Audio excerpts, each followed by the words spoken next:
about the power sharing in Sri Lanka. This is an island country which is situated in the southern part of India, and the size of Sri Lanka is as same as Haryana, and the population of Sri Lanka is around 2 crore. And in Sri Lanka, there is mainly two ethnic communities are there.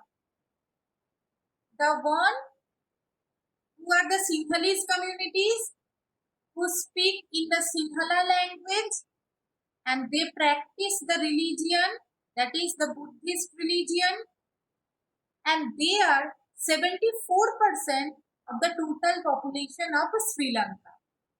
And another community of Sri Lanka, that is the Tamil community. And the total Tamil community of Sri Lanka is 18%.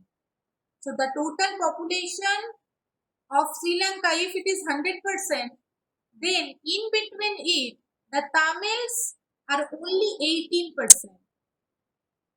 And the Tamil community is again subdivided into two types. One is Sri Lankan Tamils and another is Indian Tamils. And they practices the religion like Hinduism and the Muslim religion. And in country there is also 7% population who practice the religion Christian. So from this we understand that the Sinhalese community are the majority community in Sri Lanka, who are around 74% of the total population, and the Tamil community are the minority community in the Sri Lanka. The Sinhalese community practices the religion Buddhism, and the Tamil community generally belongs to the practices the religion Hinduism or Muslim. And also there is some people are Christian, 7% Sri Lankan people are Christian, who are both Sinhalese and the Tamil. But here in the chapter power sharing, we will study about the main conflict between the Sinhalese community, who are the majority in Sri Lanka, and the Tamil community. So what is majoritarianism in Sri Lanka?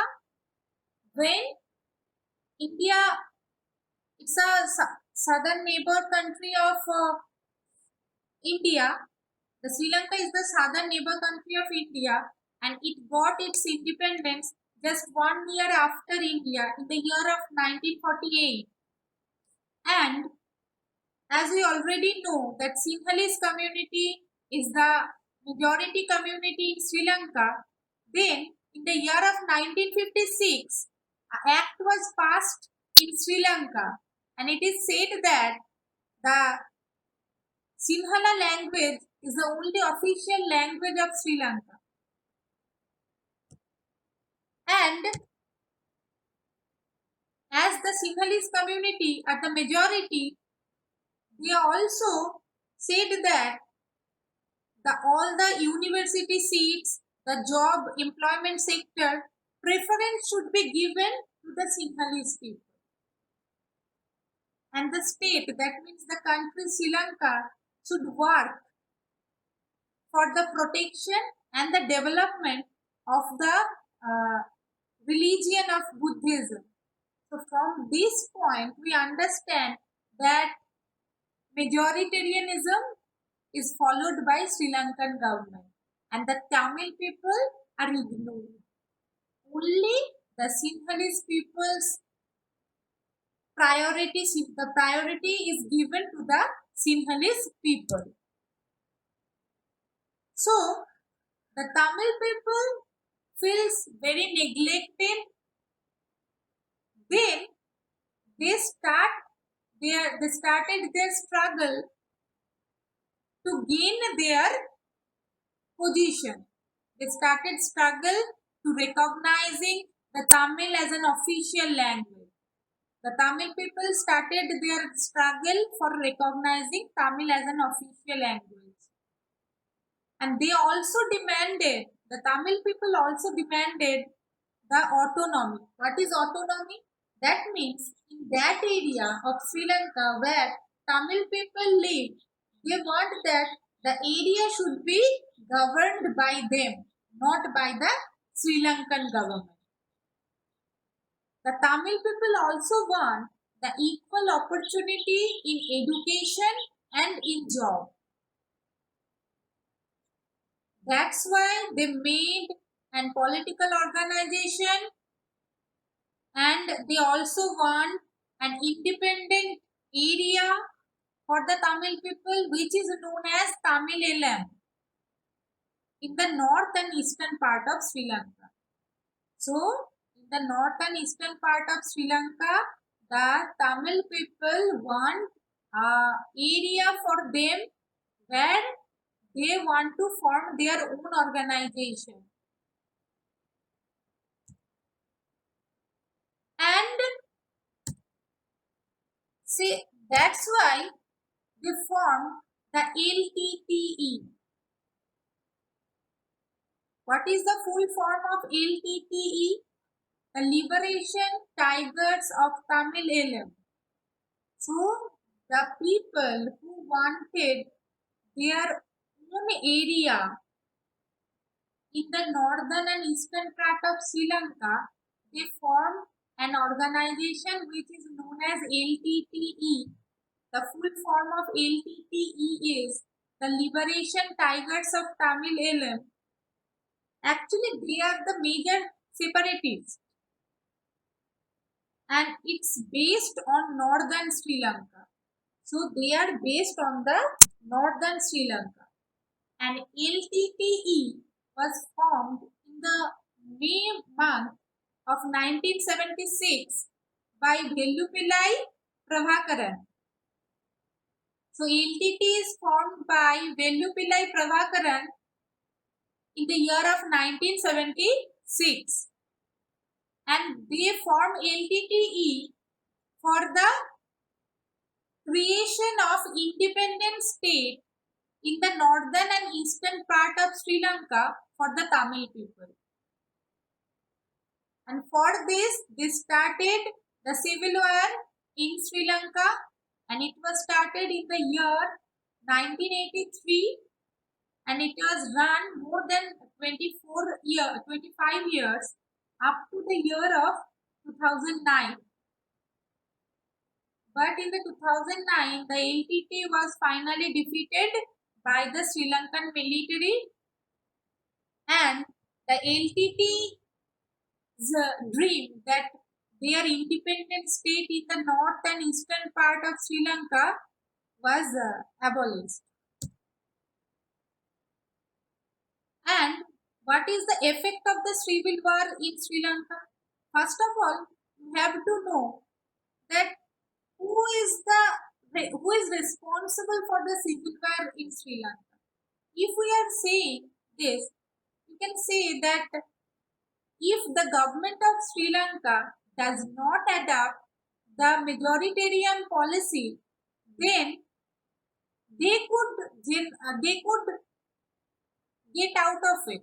So there is no situation of civil war there.